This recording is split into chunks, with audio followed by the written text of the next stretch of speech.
Hello everyone, this video will go over the Nori challenge dungeon where you will be able to obtain endgame earrings and rings.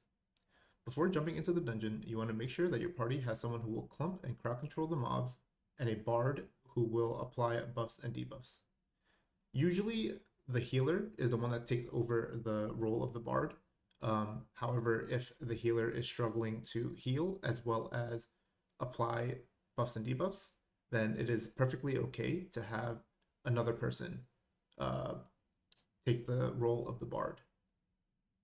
So for the puller, you want to make sure that you are running Oromancy for the pulling, Vicious Implosion, and Occultism for the crowd control, such as Health Spear and Play Dead that's used in conjunction with Death's Vengeance. For the bard, you want to make sure that you are running Songcraft and you use Healing Hymn Stone.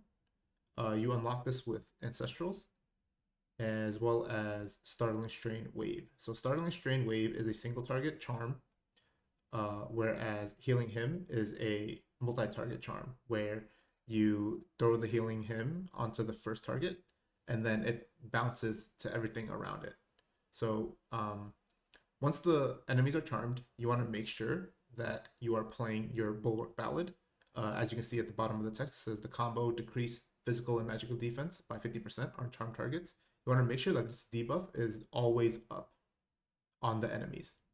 And then you also want to make sure you're playing Bloody Chanty to give your parties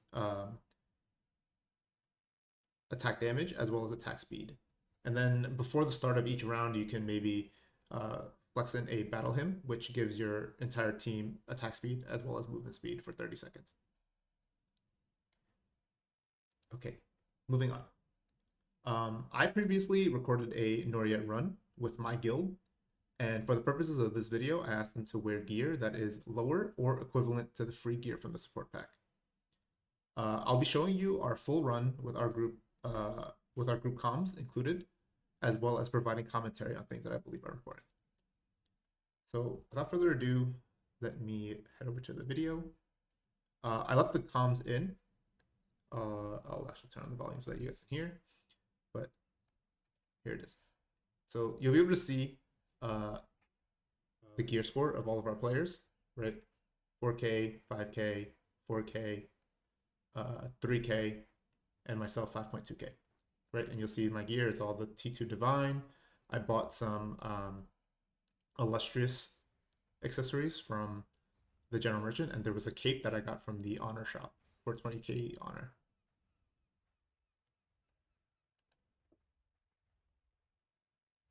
Are you guys using the charge collat or the instant one?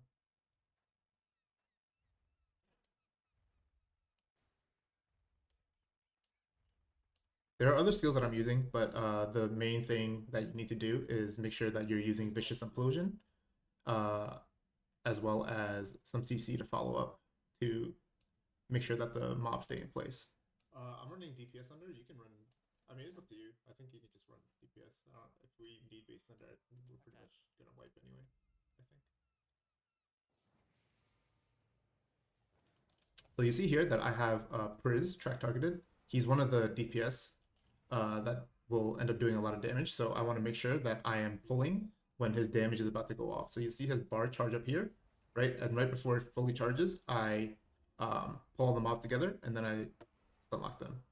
We make a little mistake here. I hit the gong too early to start the next wave, and it aggroes the mobs before we are ready as a group. But this should be okay because the round is still early, so we can recover. But the main thing that you want to do is make sure that you are clearing all the trash mobs so that you can all focus the boss at the end.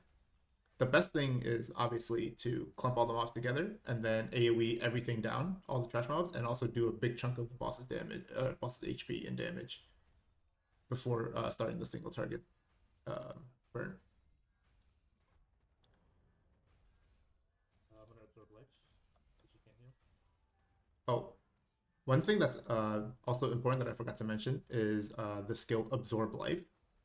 You want to make sure that you're running the flame version.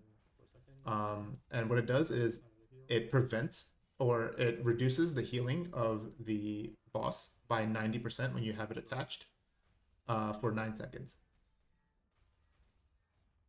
Have him fail for the next healing.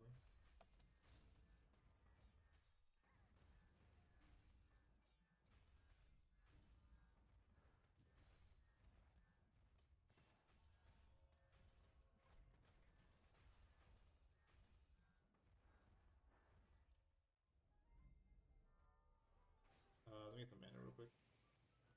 Also, it's good to note to like try to make sure you bring some buffs. I got the strength of the faction buff. You'll see like food buff. There is a secrets gift that you get for 400 honor from the honor shop. The drum buff.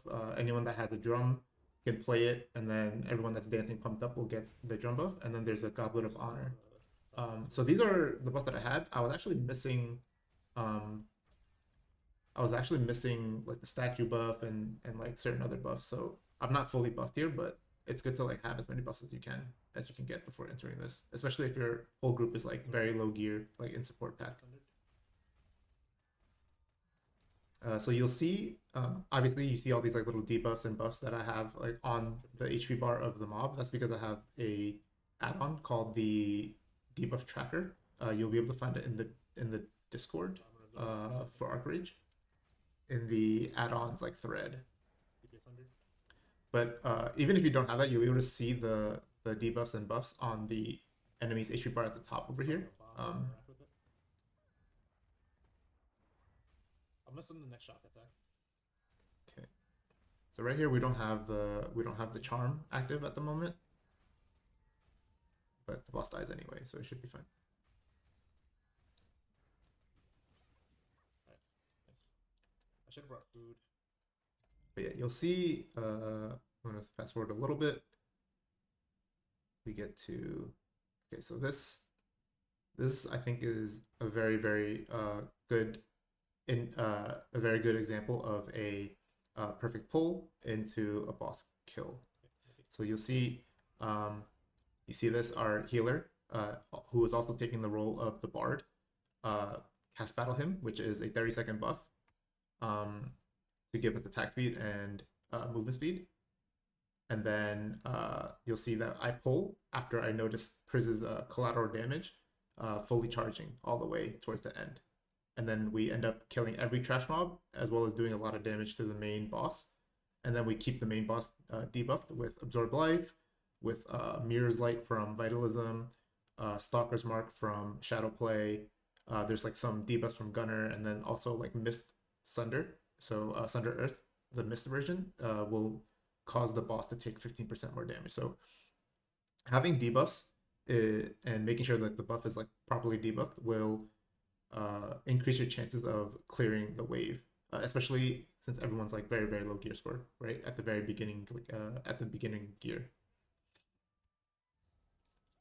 You see the collateral damage charge all the way. I pull them in, I CC, and then I follow up with another CC to keep them here. And now all the trash mobs are dead, and then all that's left is the boss, right? So I'm rotating my crowd control abilities as well to like extend the crowd control duration of the mob. Man, you heal a lot with your little divine great glow 3k gear score. Yeah. Yeah.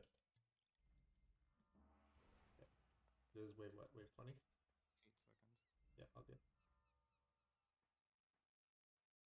So you hear my DPS say he needs 8 seconds for his cooldown, so I'm waiting for his collateral damage to be up.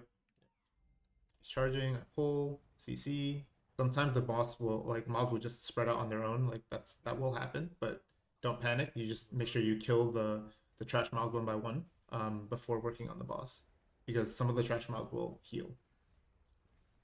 And then after that, I just rinse and repeat. There are like certain abilities that the boss does, like Counter Strike is something that you should like stun or like interrupt with like a CC of some kind, so that it doesn't like one shot somebody. And then this boss, for this floor, he has like a mechanic where he turns into a frog, where he cannot be single targeted, so you have to hit him with AoE abilities. I got glad on him. It takes a little bit longer to kill this boss because it heals as it's standing in the green, and we're also taking a lot of damage. And then eventually he'll come back out of the frog state, and then just rinse and repeat. Careful standing on the green stuff.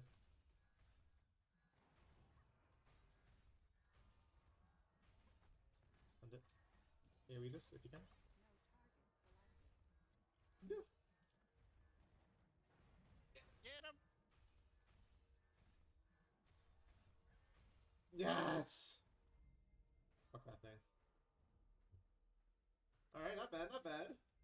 I'm a little on mana though.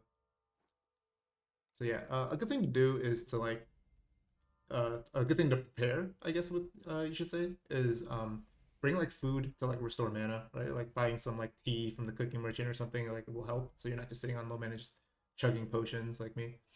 Also, the reward for the dungeon itself goes up or improves every 5 rounds that you clear. At round, if you clear wave 30 or round 30, then you'll be guaranteed an accessory from the box. And then you also have a RNG chance of getting an awakening scroll. But before 30, it's RNG whether or not the accessory will drop. So preferably you want to get to wave 30, but if you can't, it's still worth it to do this dungeon, even if you're only clearing like wave 5 or 10 or 15, whichever, or even wave 1. If you clear wave 1, it's still worth to do it, but you should be able to clear high floors as long as you have like the proper setup. And then for every boss, it's more or less just rinse and repeat. There's going to be like some sort of mechanic that like the boss will use to heal himself. So when that happens, you either want to interrupt it with a crowd control ability, or you want to make sure you have absorb life from occultism, preventing him from healing. Like this lunch break should be a healing mechanic, I believe.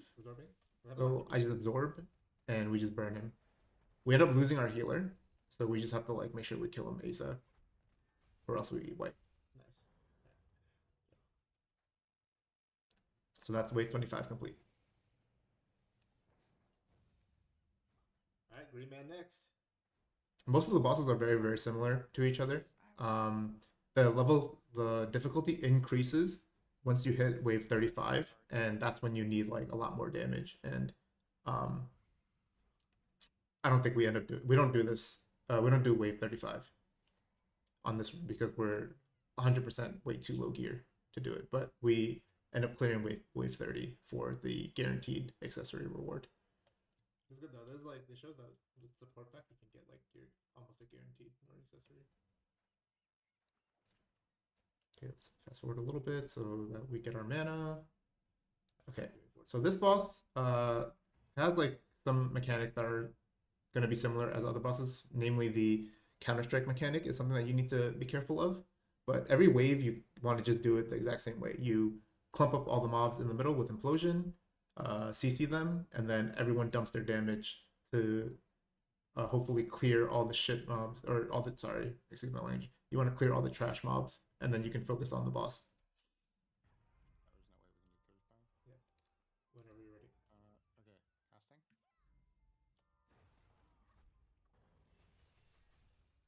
Keep it under.